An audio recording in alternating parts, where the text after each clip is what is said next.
and welcome back to Sinews of War. In the previous episode, Poland started an invasion of our territory and Voss headed to try and stop them. Unfortunately, he was intercepted before he could arrive at a defensive location, so we were forced to fight a decisive battle. Our troops were surprisingly passive, as were the enemies really. A strange glitch-filled battle that eventually ended up in victory. So after that, we just had one more major action where we finally took Mysore from Mysore, starting our conquest of India. Now we need to decide where we're going to go next on that subcontinent.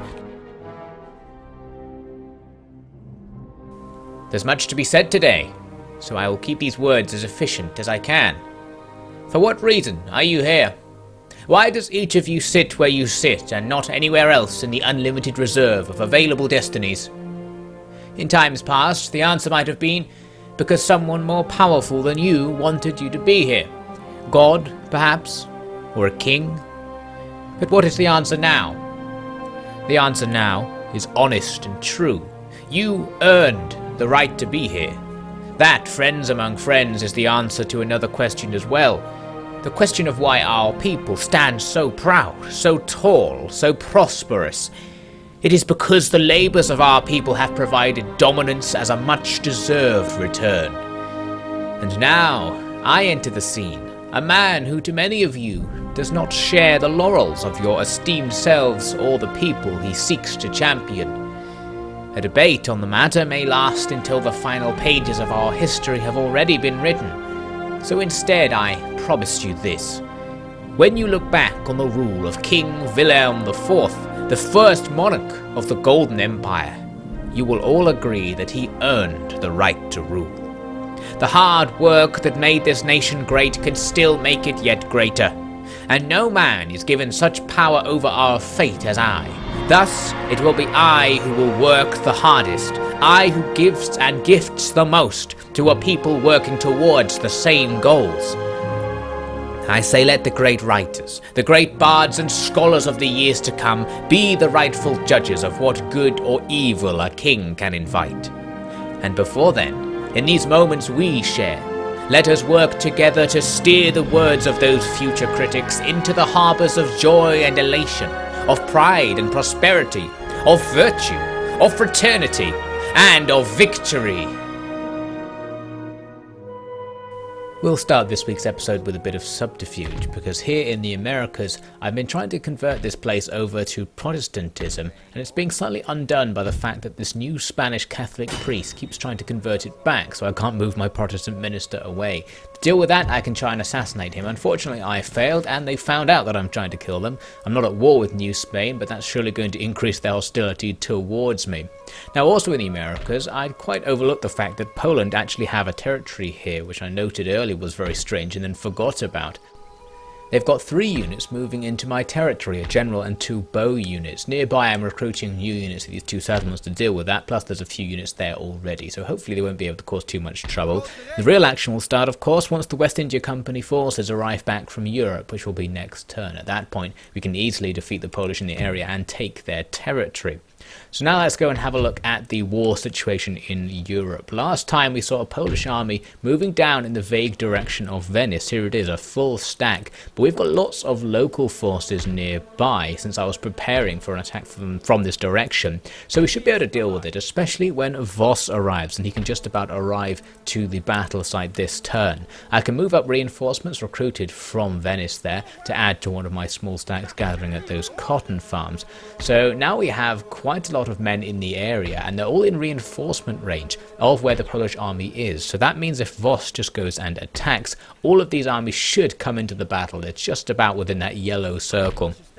The reinforcement ranges in this game are a bit iffy in that I believe they change based on the situation. Sometimes units from further away will get involved, as in fact we'll see a little bit later on. But right now you can see we have a gigantic advantage over the Polish army, even though it's a full stack. The fact we're bringing 2.5 full stacks and our men are pretty good, and of course they're led by Voss, who has so many command stars it's basically going off the screen.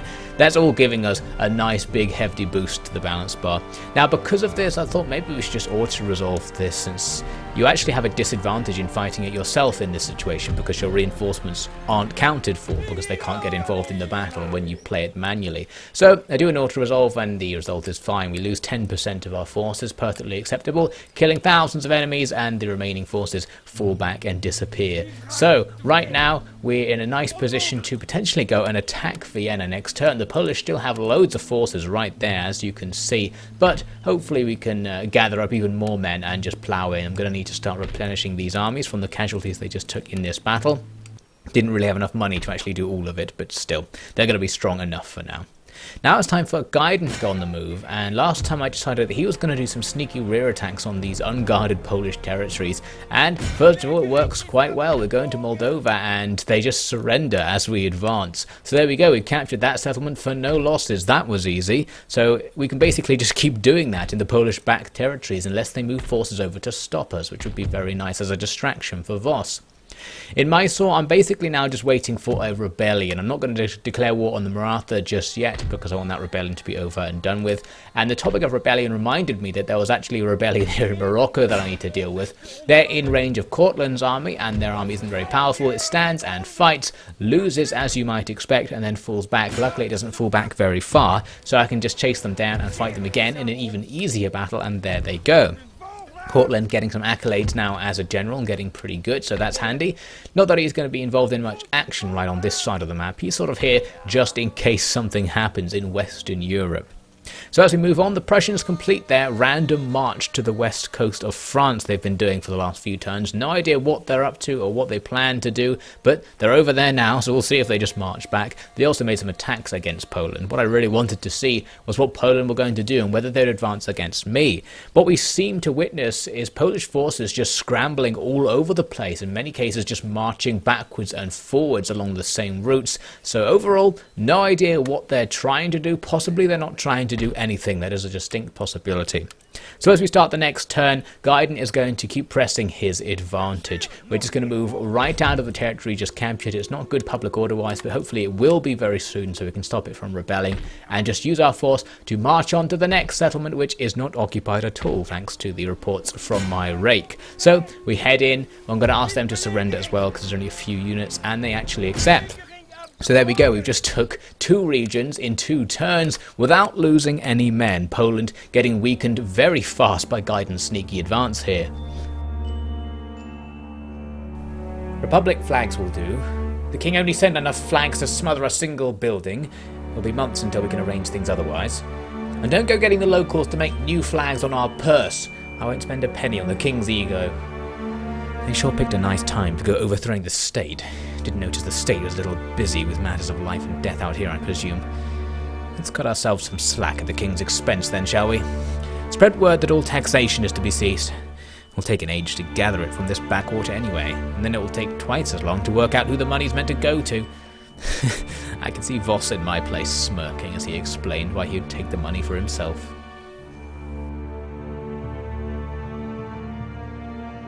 So the next question is what to do in the area around Vienna. Moving my rake over, I noticed they have all these forces just lined up along the road going west. Overall, a big mess of Polish brigades who were going to need to try and sneak around here to actually capture one of these settlements. I realized that something sneaky would actually be possible here. What we can do is go and besiege the settlement at Hungary, trapping that stack inside so that it can't reinforce if Voss goes to attack Vienna. And then we just hope all those guys off to the west couldn't reinforce as well because they're too far away, and we may be able to sneakily take the currently unguarded city from right under their noses. So my plan first involved going into the enemy's zone of control, a risk for interception, but they didn't do it. The main problem was we seemed to run out of movement points right in front of the settlement, so we can't besiege it, so we can't stop the full stack from supporting any battles in the area. You can see I'm trying to send just the cavalry out on their own, since they have extra movement points to go and start a siege, but it's not working. It didn't work with infantry as well for that matter, so overall quite strange, and now I'm actually forced to use force to actually just attack this area, because if I don't, that stack that's now just left out there stuck in the enemy's zone of control will just be overwhelmed by all the nearby Polish forces. So we're going to have to just have a decisive battle. There is nothing sneaky about this. tons of enemy reinforcements coming in from surprisingly far away. This is what I mentioned earlier about the distance of reinforcements being strange. All those guys off to the west seem to be able to come and get involved in this battle, even though they look further away than those circles usually indicate, but I don't really know how it works. The point is, it's a balanced fight and we've got a fair chance, so it's time for one huge battle to contest both Austria and Hungary right now. It's going to start off easy because the enemy's first army on the field was only a few units and many of those units were already damaged. Some cavalry just dancing in front of our line very kindly there, but things are going to heat up when the enemy's reinforcements come in, and they're coming in from every direction right now. Annoyingly, a lot of them are coming in on my flank, some coming in on the left flank, others coming in on the distant right flank there, so that's going to make things a little bit awkward as they just pile in initially with all their cav.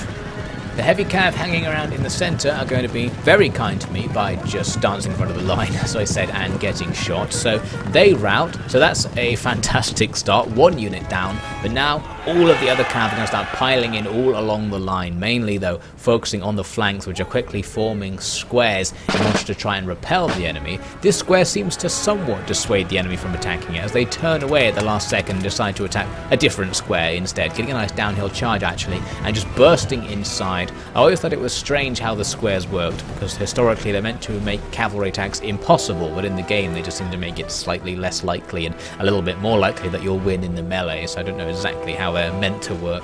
But more and more of those battles are going to be happening all along the line as enemy cavalry just plough in, smashing into the squares being hastily formed as I spot the enemy's lines of advance. Some of the enemy's cav units are already damaged already, which is going to help out. My own cav are actually just going to wait and try and be saved. I'm going to hope the enemy's cav will be defeated by my infantry so I can then use my fresh cav later on.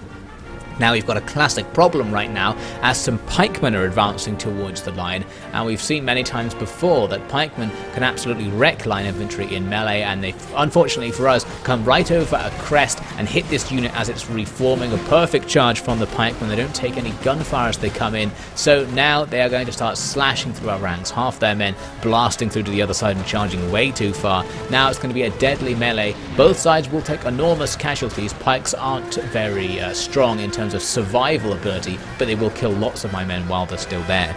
Next door, a massive cavalry brawl as my cav have finally got involved. There were too many enemy cav attacking my infantry, so I had to just plough my cav in. You can see on the mini-map in the top right there's just a massive blob of enemy units swarming the end of my line. On the other side of the line, it's a lighter attack, and some of my own cav are going to come and help out here as well to try and finish off the enemy and actually clear everything up. It's a much better situation with the squares holding up well and many enemies being defeated. And there goes one of the enemy's generals. He was over here somewhere in this big cav melee. I think it was just a captain general in there. The problem right here is the arrival of enemy infantry now is going to complicate matters. These grenadiers forming up to start firing into the melee. My cav sneakily getting out of the way. They know what's about to happen, but the line infantry, who are almost defeated by the enemy's cav attacks, are now left to fight a line battle to delay these grenadiers, and that is not going to go very well at all. Immediately we're just going to get cut down. We didn't even get any shots off because we didn't have our muskets loaded, so we're annihilated. And nearby the next unit over is struggling against cav as well, and now those infantry units will come in to engage them. The pikes have lost almost all their men fighting against my line infantry, but have done massive damage. My line infantry still can't even reform to fire at the nearby enemy units because we just need to get those pikes out of the way. Another enemy general falls though. Fantastic news, this time an actual general. He was just attacking with the cavalry, it seems, and was lost somewhere in the melee. More and more cav coming in, but my cav are starting to gain the upper hand here. We've basically pushed away the enemy's initial wave of cav, but of course there's plenty more coming in. They have so much cav reinforcements now swarming all over the place, and they're peeling up our left end of the line with these infantry units just gunning down the now really damaged survivors here. So it's not looking good at all right here. This square frantically firing in all directions as it's attacked from multiple sides by cav and infantry, and more units engaged by cav along the line. There you can see more enemy cav rushing in, fresh full units coming to engage. On the right side of the line, things looking fine now. We have cleared it up. I need to go in and micro those units to try and help out. Right now I'm microing here in the center,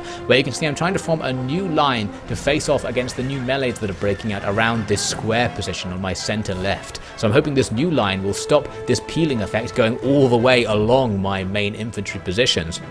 And now the chaos really starts, as my lost units are going to be replaced by reinforcements, but unfortunately for me, those reinforcements came onto the field at the back of the map with the enemy's reinforcements, so that's both enormously unhelpful in terms of positioning. They can't go and get involved in the fights right away, and they are very likely to just get killed by the enemy's reinforcements also coming onto the field, because the enemy simply have more coming in.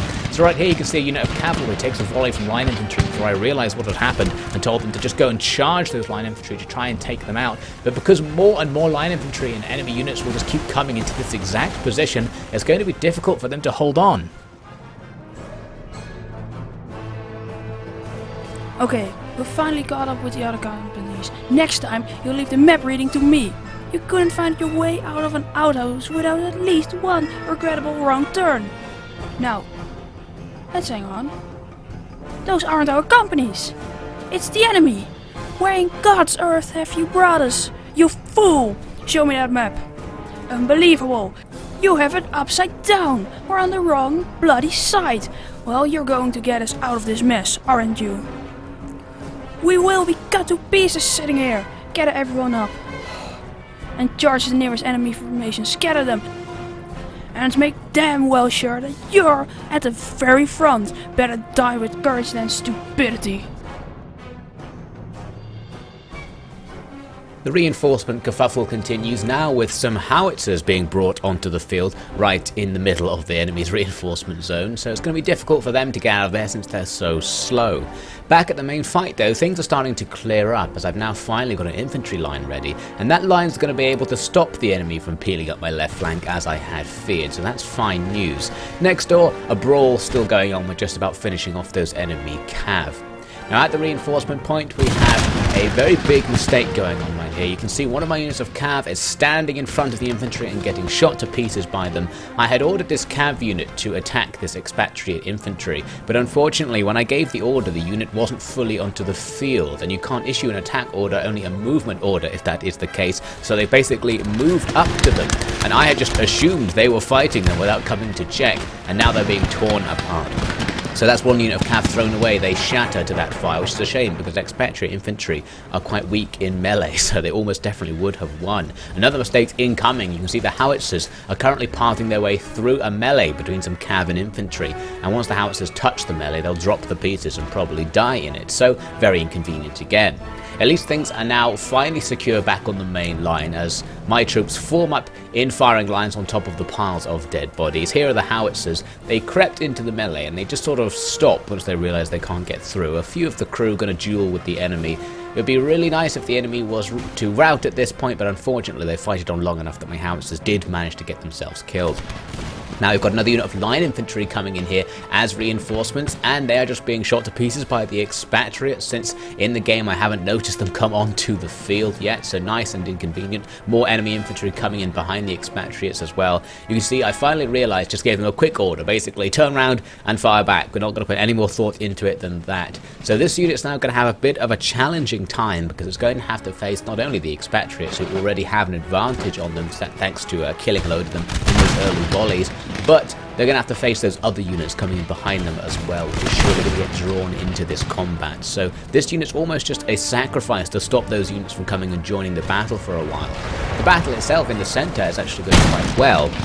We're managing to get a few single enemy units to fight against our whole line, which is great. And there was a unit of grenadiers down this hill which could have come around to our rear, but at this stage I decided to just throw all of my cavalry against them. Grenadiers, of course, stronger in melee than average infantry, so harder to bring down using cavalry charges, more favourable to be shot at. But since I have so many cav and I didn't want to have to reposition my already tired line, I decided to just go for it and try and wipe those guys out. So you can see my weird crooked line is currently engaging with single units, and the main reason the enemy isn't reinforcing is it seems they want to actually come and reinforce this brawl over by the reinforcement direction as well. They're bringing lots of troops to run towards this part of the fight, even though it's basically over. This unit of line infantry now routing. They lost half their men in that engagement, didn't really achieve much either, and there goes the howitzer achieving literally nothing as well. So units being thrown away by this annoying reinforcement mix-up. The enemy have also now brought in artillery there, and they're setting them up, and they'll be firing at our main line from now on, so I want to deal with them if we can. Some nearby cavalry who escaped from the ambush at the reinforcement entrance are luring enemy units away yet more from the battle, so that's fantastic news. In the battle itself, we've got these 30 guys who come up to engage with our line. Very courageous, but also extremely stupid. Not 100% sure what they thought they could do here. Their officer cut down in front of them, but they'll continue the fight because they're a small unit and how morale works in the game. They have to lose basically everyone before they will rout. Now, a unit of dragoons came on as reinforcements, and this was actually quite nice because the brawls around the reinforcement point have now ended, with all of the troops that were here being led away chasing my routing units, leaving only the artillery, who are in a perfect position to get absolutely obliterated by these dragoons now arriving. So finally something good came of this weird reinforcement situation. Meanwhile, the cav that were leading some of the enemy away have met a unit of irregulars on the other side of the battlefield. So they're just going to try and really quickly defeat the irregulars before more enemy forces catch up.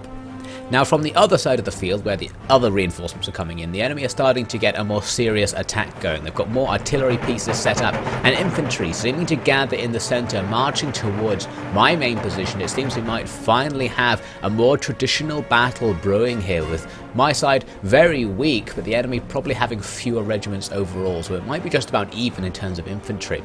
Now, I realised the enemy's artillery pieces out here were quite isolated, guarded by only a single unit of line infantry, and quite far from the enemy's centre. I could just send all my cav to come in and take these guns out before they put too much pressure on my line, and that's going to be nice and easy. So a couple of units destroy the first set of guns, the rest of the cav absolutely plough through the line infantry, guarding them, smashing right through to the other side with ease and killing a whole load on the way through, and then those cav who are at the back of the map fighting the irregulars come in to join the fray.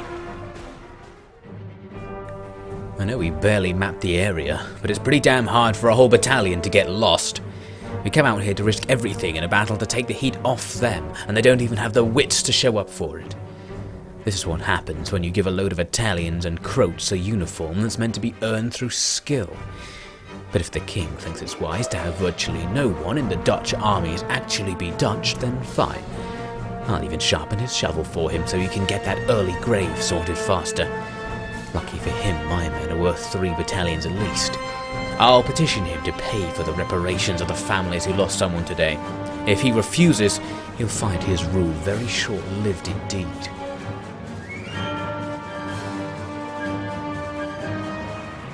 My cav had to get out of there once the enemy's infantry from the centre came over to try and save their guns, far too late of course, so my cav scarpered and managed to find an isolated unit of enemy militia out here in the corner of the map, so now they're all just going to plough into a melee against them. My cav are really tired at this point, having been in action for the whole battle, but militia are just about weak enough that we should be able to take them out in a prolonged melee, and the losses will be acceptable for us. So meanwhile, waiting for a battle to start in the centre, more single units tempted to come over and fight. That's no problem at all. The dragoons, having finished off the enemy's artillery in the other corner of the map, are now going to come and join the fun as well, first slashing into the backs of those expatriate infantry, finally getting them into melee as I'd originally planned, and they're going to get defeated really fast. Those militia rout away from my cav, but I can't stay there to shatter them completely because the enemy have once again come in to chase me off with all these infantry. So now the cav are going to try and make their way all the way back to the line.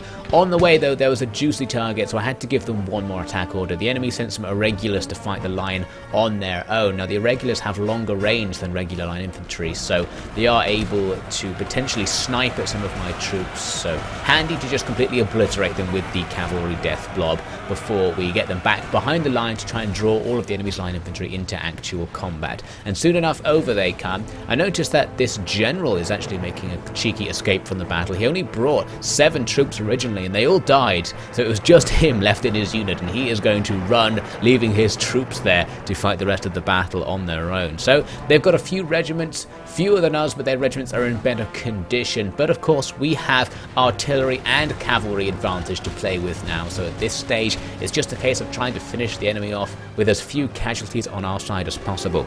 So the artillery pounds the enemy's line, while my cavalry make yet more exhausted attacks on the flanks. Here you can see units shattering away and more irregulars being caught in melee. On the other side, the militia who came back for more have to once again face off with these cavalry, and that's not going to go well for them at all.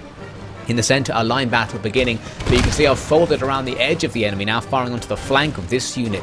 They rout as the first volleys from the flank are fired. The unit next door does not like the look of that, and then with an artillery barrage gets really good shots on them and kills a load. They break as well, even with loads of troops left, leaving just a single line infantry unit. Still in good condition, but now surrounded and faced with the prospect of fighting my entire army, they decide wisely to leave the situation as well. So finally, this really chaotic and crazy battle has come to an end, full of glitches and full of mistakes, big casualties on both sides. These results are wrong, of course, because they don't take into account reinforcements, because, well, I guess it's because the game wasn't finished or something, but anyway, here's the real result. We lost over 2,000 men, the enemy losing just under 5,000, so still a good result, but massive casualties on our side means we probably can't fight any more battles soon without putting ourselves in danger. Really good performance from loads of the cav, getting absolutely tons of the kills there as expected.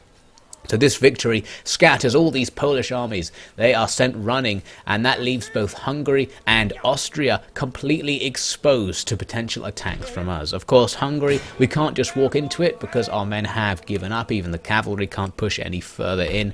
But Voss is going to be able to take Austria. The only problem is that that one army over there on the left-hand side of the screen, as you can see, somehow comes in as reinforcements in this battle. So I was just going to come in and auto-resolve the enemy out of existence, but actually the enemy surrendered, so I didn't have to face any more casualties as I went in, so that was very nice. So now we have Austria. We've taken Vienna from under the nose of the Polish after that decisive battle. This is a really important place. It's really rich. It's well defended. This is going to be the new front line against Poland, and we've denied Poland a whole load of income as well. It is a capital of a faction, so it's going to be really hard to hold. We'll have to stay here for a while before we move on, but that shouldn't be a problem.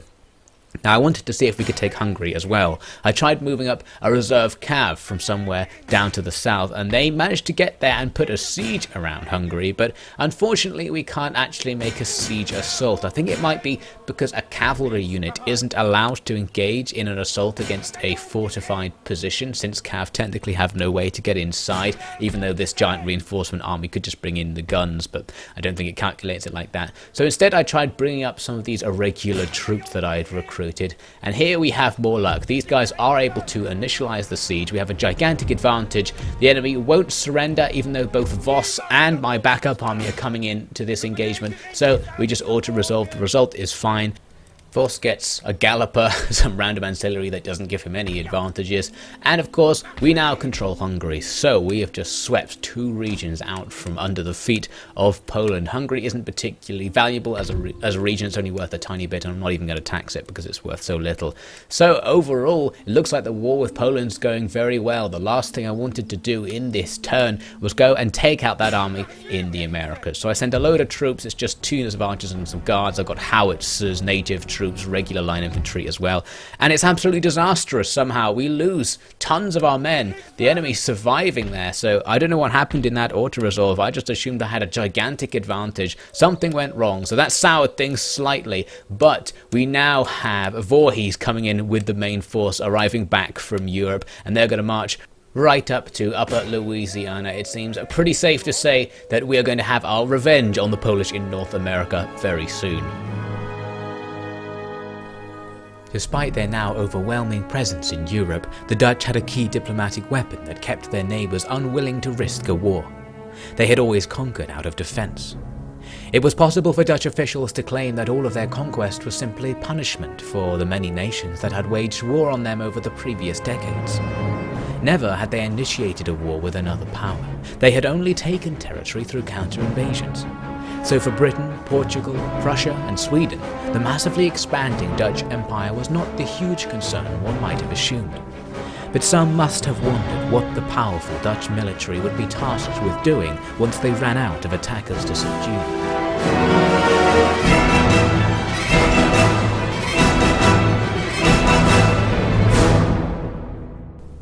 Thank you very much for watching. We'll keep the pressure on Poland and prepare for a brutal campaign through India on the next episode of Sinews of War.